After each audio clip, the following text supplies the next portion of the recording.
In the summer of 2012, Sam Presti and the ownership committee of the Oklahoma City Thunder had a decision to make. After a finals run spearheaded by a trio of extremely young stars, the youngest of those stars and reigning sixth man of the year, James Harden, was seeking a max contract extension. But he wasn't even an all-star. Actually, he wasn't even among the top 30 players in points per game. So instead of a $60 million max contract, they offered him $55.5 million.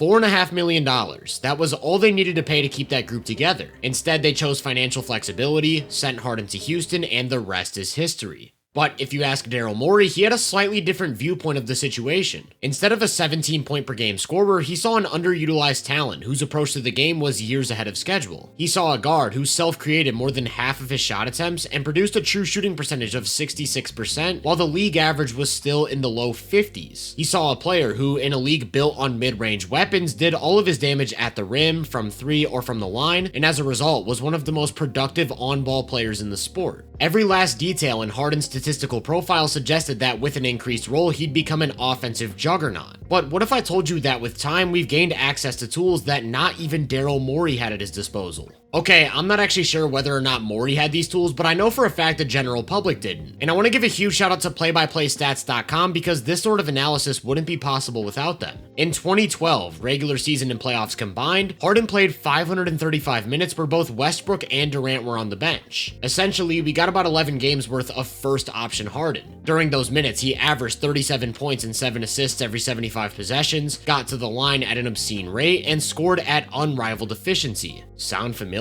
Of course, this data isn't always going to be 100% predictive of what a player would look like with an increased role, because you also have to account for who else is on the floor for both teams, how they'll look with opposing defenses game planning for them, and a wide variety of other factors. But we've seen some pretty big examples of these numbers telling us exactly who's going to take that superstar leap. Another one is Jaylen Brunson. During his last year in Dallas, he played over 1,000 minutes without either one of Luka or Porzingis on the court. We're talking about 22 games worth of minutes with Brunson as a first option. During that time, he averaged 27 points and 7 assists on 57% true shooting without turning the ball over. Again, I ask, sound familiar? The reason I say all this is because the most recent example of these numbers suggesting that we aren't getting the full picture on a player is currently leading the Celtics to a 3rd seed. In the previous 3 seasons, Jaylen Brown played nearly 2,300 regular season minutes with Jason Tatum off the court, which is about 48 games worth. And in those minutes, his offensive production was right in line with what you'd expect from a legitimate offensive engine, creating tons of points on solid efficiency. The numbers suggested that if Tatum wasn't around, Jaylen could ramp up his offensive load. So now let's compare that to what he's currently averaging. The volume is up to nearly 33 points per 75 on above average efficiency, while his assist and turnover numbers are about the same as they were before. But what's even more interesting is what's happened to Boston's team offense. Again, looking at those previous 3 seasons, the Celtics had an elite offense regardless of whether Tatum and Brown were on the court together or one was without the other. And that's carried right into this season, where they've produced a 122 offensive rating during his minutes, good for the 89th percentile among all players. So what is it that makes Jaylen's production so much better when he's a lone star? Is he a true offensive engine? And what else can these numbers tell us about the current state of the NBA?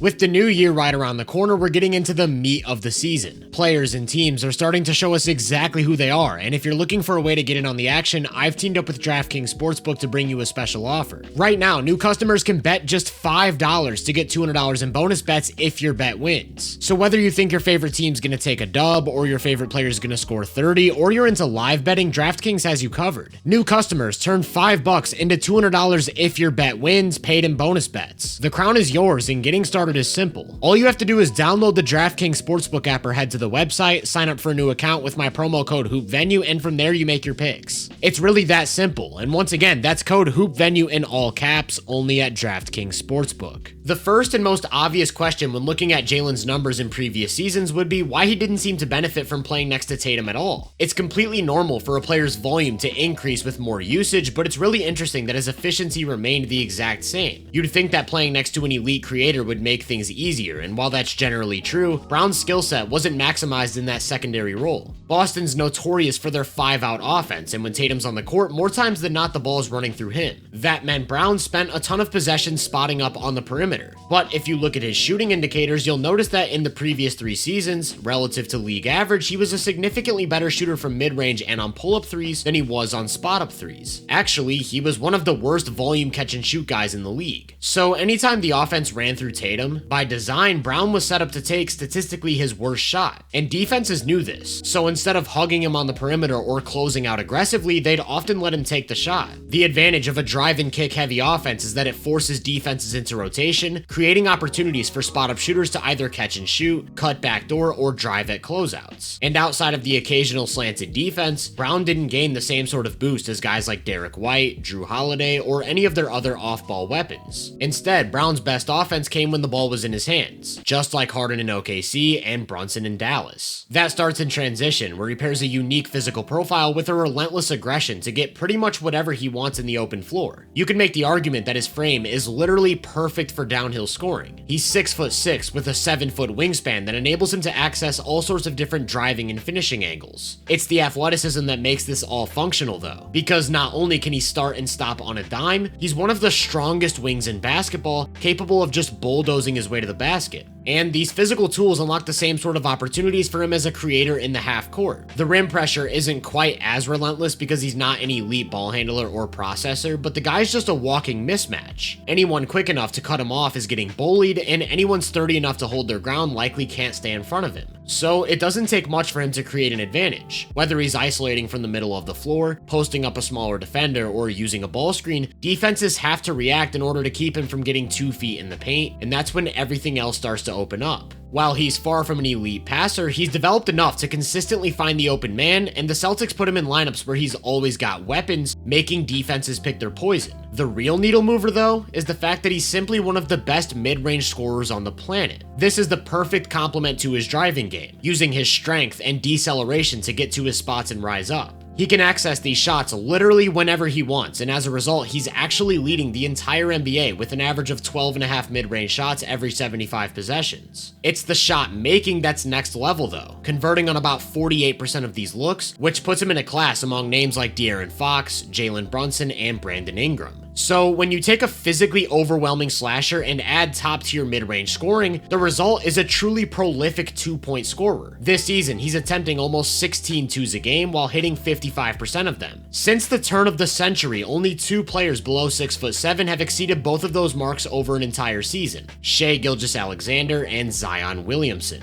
When you're that good at putting the ball in the basket inside the arc, you're also going to get to the line a lot, helping juice those scoring numbers even more. Then from there, all you have to do is be a good enough playmaker to legitimately run an offense, which is what we're seeing from Jaylen and the Celtics. Like I said, it isn't perfect. He turns the ball over a good bit, he misses some passes, but the indicators we're looking for are how much offense he's creating and whether or not Boston's scoring the ball efficiently as a team. As we've established multiple times now, that's absolutely the case, so the only question left to ask is, who's going to be the next player to take this type of leap? This criteria is going to sound extremely specific, so I need you to just walk with me for a second. What we're looking for is a player's offensive production when you take the team's leading scorer off the court. So we're talking about Harden without KD, Brunson without Luka, and of course Brown without Tatum. All 3 of those guys played at least 500 minutes without the number 1 option, and during those minutes they each scored at least 33 points per 100 possessions, assisted on at least 22 points, while the team's offense was better than the league average during their respective years. In the 2025 season, 4 players not named Jaylen Brown met this criteria. Damian Lillard did it when Giannis was on the bench, and Darius Garland did it without Donovan Mitchell. 2 proven all-stars, one of which has made 7 All-NBA teams. I guess the takeaway here could be whether or not Garland has another gear he'd be able to get to if he was the one running the show. It's the other 2 names that fascinate me most though. One of them was Austin Reeves when LeBron wasn't on the court. And what do you know? He's in the midst of a breakout season, averaging a hyper-efficient 28-7 while looking like an on-ball superstar. The other name was Franz Wagner without Paolo Banchero. He too was playing like an all-star or even all-NBA candidate before going down with an injury, in large part thanks to an elite downhill attack. If we lower the threshold just a tiny bit on that criteria, you'll also find Ty Jerome and Emmanuel Quickley hanging around. And I'm not saying either of them are going to turn into all-stars in their late 20s. I'm just saying that these same numbers think they could succeed with an increased role. All that's to say, it's important to take any statistical information with a grain of salt. Chances are you're never getting the full story, but what you can get is bits and pieces, sometimes chapters, and sometimes so much data starts to line up that you can start to fill in the gaps and write your own story. That's what happened with James Harden in OKC, Jalen Brunson in Dallas, and now Jaylen Brown in Boston.